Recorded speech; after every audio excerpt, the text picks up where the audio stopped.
Good morning all of you. कल हमने पढ़ा था लेसन 3 फाइबर टू फैब्रिक में नेचुरल फाइबर्स क्या होते हैं और सिंथेटिक फाइबर्स क्या होते हैं, जिसमें से हमने पढ़ा था नेचुरल फाइबर्स वो फाइबर्स होते हैं जो हमें प्लांट और एनिमल से मिलते हैं। नेचुरल फाइबर्स को हमने 2 पार्ट्स में हम डिवाइड कर सकते हैं, plant fibres and animal fibres. Plant fibres वो फाइबर्स होते हैं जो हमें प्लांट से मिलते हैं, जैसे जूट, कॉटन, ठीक है, और कोकोनट भी बोल देते हैं हम। वैसे ही एनिमल फाइबर्स वो होते हैं जो हमें एनिमल से मिलते हैं, जिनमें आते हैं वुल एंड सिल्क, जो हमें शिप और सिल्क वॉर्म से मिलती है। सिमिलरली सेकंड जो होता है फाइबर का type, that is synthetic fibre. Synthetic fibre वो होते हैं जो केमिकल्स के थ्रू फैक्ट्रीज़ में मैन्युफैक्चर किए जाते हैं, that's are called synthetic fibre. जैसे एग्जांपल है हमारे पास रेयॉन, नायलॉन है, पॉलिस्टर है, ये कुछ एग्जांपल्स है सिंथेटिक फाइबर की।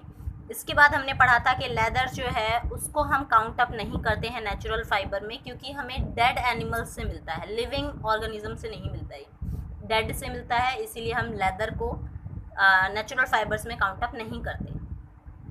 अब हम स्टार्ट कर रहे हैं नेचुरल फाइबर में, जो सबसे कॉमन है वुल के बारे में। सो वुल हमें कहाँ से मिलता है? सो वुल हमें मिलता है हेयर ऑफ एनिमल से, एनिमल्स के हेयर से, जैसे शीप, गॉट, कैमल, रैबिट, इनकी स्किन से जो है वो हमें वुल मिलता है। वुल का यूज़ हम करते हैं फैब्रिक्स को बनाने में, कपड़े बनाने में, जो हमें वार्मथ रखते हैं, गर्म रखते हैं, क्योंकि इनके बीच में एयर को ट्रैप करने की बहुत ज़्यादा स्पेस होती है और एयर इंसुलेटर होती है, और इसीलिए ईज़िली बैरियर कर पाती है बॉडी की हीट को, मतलब बॉडी की जो हीट है उसको बाहर जाने से रोक पाती है, ठीक है।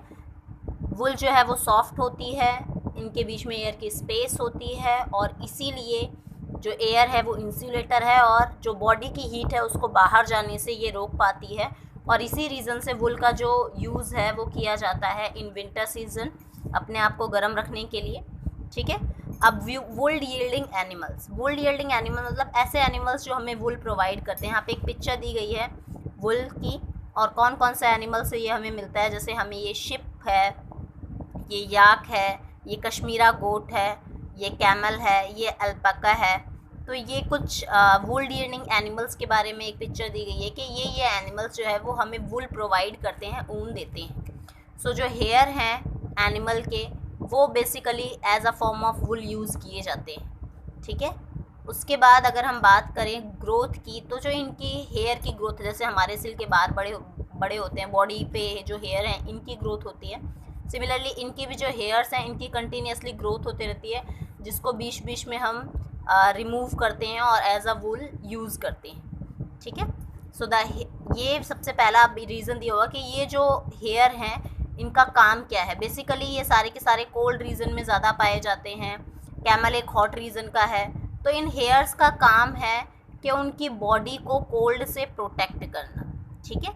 ये वुल यील्डिंग एनिमल्स जो हैं इनकी बॉडी को कोल्ड से प्रोटेक्ट करने का बेसिकली काम होता है इन हेयर्स का, क्योंकि ये जो हेयर्स हैं ये हेयर अंदर की हीट को बाहर नहीं आने देते, दैट मीन्स बॉडी की हीट को बाहर नहीं आने देते हैं, और इससे जो उनकी बॉडी है वो टोटली वार्मथ प्रोवाइड होती है, उनकी बॉडी को गर्म रहती है। सबसे पहला है कश्मीरा गोट।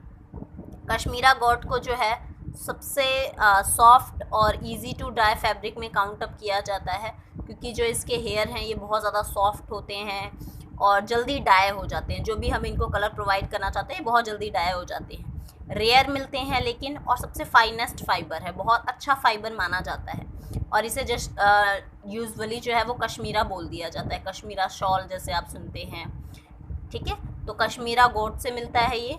ज़्यादातर ये माउंटेन रीजन्स में इस तरह की जो भेड़ हैं, शिप है, पाई जाती हैं। इंडिया में, नेपाल, तिब्बत और चाइना में ये पाई जाती हैं। शिप सबसे ज़्यादा कॉमन है, ये सबसे ज़्यादा यूज़ वुल की जो हमें मिलती है पैदावार वो शिप से ही मिलती है। इनके जो हेयर्स हैं उनको फ्लीस बोला जाता है।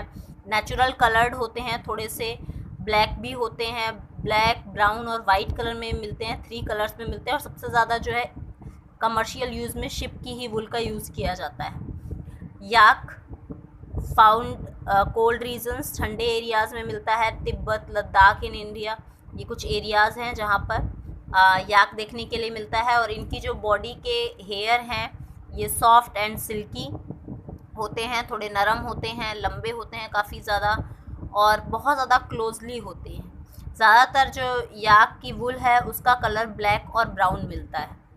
कैमल की बात करते हैं। सो बेसिकली 2 टाइप्स के कैमल हैं जिनके हेयर्स का हम यूज़ करते हैं वुल के लिए। पहला दे रखा है coarse and second one is fine.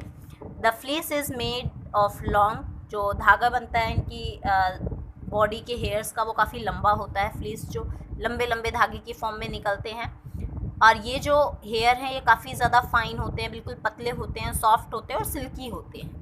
Alpaca की बात करते हैं, जो हमने ये वाली पिक्चर देखी थी अल्पाका, इनकी जो वुल है ये कॉमनली साउथ अमेरिका में यूज़ की जाती है, क्योंकि ये जो अल्पाका है ये साउथ अमेरिका में ही मिलता है।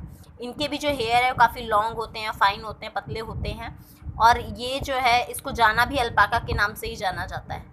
इनकी भी जो बॉडी के हेयर हैं वो काफ़ी ज़्यादा सिल्की और ड्यूरेबल होते हैं, लॉन्ग टाइम तक चलते हैं। ठीक है, तो ये हमने देखा कुछ वुल यील्डिंग एनिमल्स, ऐसे एनिमल्स जो हमें वुल प्रोवाइड करते हैं। देन आफ्टर है rearing of ship. Rearing of ship की बात करते हैं। तो सबसे पहले शिप जो है, रियरिंग का मतलब क्या है पहले तो ये समझना ज़रूरी है। रियरिंग का मतलब है यहाँ पे कि जो शिप है उनकी बॉडी से हेयर को रिमूव करना। ठीक है, तो sheep are reared for the wool, sheep को रेयर्ड किया जाता है वुल के लिए, मतलब शिप के जो बाल हैं वो उतारे जाते हैं वुल के लिए, ताकि हमें ऊन मिल सके। जो हमारी बॉडी जो उनकी बॉडी है, उनकी बॉडी के जो हेयर्स हैं उन्हीं को हम वुल बोल देते हैं, तो उनको रिमूव किया जाता है ताकि उन्हें वुल मिल सके। सो जो उनकी बॉडी है वो कवर्ड होती है 2 टाइप्स के हेयर से। फर्स्ट वन है क्रोश और दूसरा जिसको हम कैम्प्ड भी बोल देते हैं। ठीक है, ये जो हेयर्स होते हैं ये कैम्प्ड जो है थोड़े से रफली होते हैं। ठीक है, रफली होते हैं और इनका यूज़ नहीं किया जाता है वुल प्रोडक्ट करने के लिए। जो दूसरा टाइप है वो काफ़ी ज़्यादा स्मूथ होता है, फाइन होता है, सॉफ्ट होता है। ठीक है, काफ़ी चिकना होता है, अंडर हेयर होता है, मतलब जो उनके ऊपर वाली जो लेयर होती है वो थोड़ी सी हार्ड होती है, जिसको हम कैम्प्ड बोल देते हैं, थोड़ी सी हार्ड होती है, रफली होती है। उनके नीचे की जो लेयर होती है वो बिल्कुल सॉफ्ट स्मूथ होती है, जिनको हम अंडर हेयर भी बोल सकते हैं। ये बिल्कुल स्किन के क्लोजली प्रेजेंट होते हैं और इसी का ज़्यादातर यूज़ किया जाता है हमेशा वुल प्रिपेयर करने के लिए। जो अब तो वैसे ये जो आउटर हेयर है कैम्प्ड, इसका भी यूज़ किया जाता है, सस्ती ऊन बनती है इससे। और जो इंटरनल है वो बिल्कुल फाइन, बिल्कुल पतले धागे होते हैं उनके, जिनका सबसे ज़्यादा यूज़ किया जाता है, जो काफ़ी कॉस्टली भी होते हैं और ड्यूरेबल भी और बहुत सॉफ्ट भी होते हैं। अलग अलग टाइप की ब्रीड्स होती हैं, अलग अलग टाइप की नस्लें हैं भेड़ों की, अलग अलग पार्ट्स में वर्ल्ड्स के, जैसे हमने देखा साउथ अमेरिका में, तिब्बत में, इंडिया में, चाइना में, डिफरेंट एरियाज़ में डिफरेंट टाइप्स ऑफ शिप्स हम देखते हैं। और शिप के बेसिस पे ही उनकी जो फ्लीस हैं, जो उनके बॉडी हेयर्स हैं वो भी अलग अलग होते हैं। ठीक है, ज़्यादातर ये जो फ्लीस हैं ये थिक होते हैं, मोटे होते हैं और सॉफ्ट होते हैं। ठीक है, शिप जो है वो पर्टिकुलरली चूज़ की जाती है कि कौन से ब्रीड की शिप हम रख रहे हैं अपने पास, हमें किस तरह की ऊन चाहिए, और अपने आसपास के इन्वायरमेंट के बेसिस पे ही हम इन ब्रीड्स को सिलेक्ट करते हैं। ठीक है, so the process by which parent ship are carefully chosen, ऐसी प्रोसेस जिसमें हम शिप को चूज़ करते हैं ताकि हमें जो डिज़ायर्ड फीचर्स है, मतलब हमें जिस तरह की ऊन चाहिए उस तरह की ब्रीड वाली जो गोट का बच्चा है, जैसे हम 2 लेके आते हैं, 4 लेके आते हैं भेड़े, उनके बाद उनके बच्चे, हमारे पास बहुत सारी भेड़े हो जाएंगी, बहुत सारी शिप्स हो जाएंगी। सो पेरेंट बॉडी को हम चूज़ करते हैं ताकि हमें जो डिज़ायरेबल, जो हमें चाहिए उस तरह के फीचर्स आगे के लिए मिल सकें, उसको हम बोलते हैं सिलेक्टिव ब्रीडिंग, मतलब अपने हिसाब से अपने मन के मुताबिक ब्रीड्स को सिलेक्ट करना। ठीक है, डिफरेंट टाइप्स की शिप्स जो है वो रेयर्ड की जाती हैं अलग अलग पार्ट्स में, अलग अलग कंट्रीज़ में। जैसे ज़्यादातर हिली रीजन्स में हम देखते हैं, जम्मू कश्मीर में है, हिमाचल प्रदेश, उत्तराखंड, सिक्किम, अरुणाचल प्रदेश। कुछ और भी मेन रीजन्स है जैसे राजस्थान, आंध्र प्रदेश, तमिलनाडु, कर्नाटका है, गुजरात एंड बिहार, उत्तर प्रदेश। ये कुछ एरियाज़ हैं जहाँ पे शिप्स को पाला जाता है और उसी के बेसिस पे उनको रेयर्ड किया जाता है फॉर द वुल। ठीक है, अब जो ब्रीड्स हैं शिप की अलग अलग एरियाज़ में अलग अलग टाइप की हैं, जैसे दे रखे हैं यहाँ पे मेरे पास एक टेबल है जिसको आप अपनी नोटबुक में पॉज करके नोट डाउन कर सकते हैं।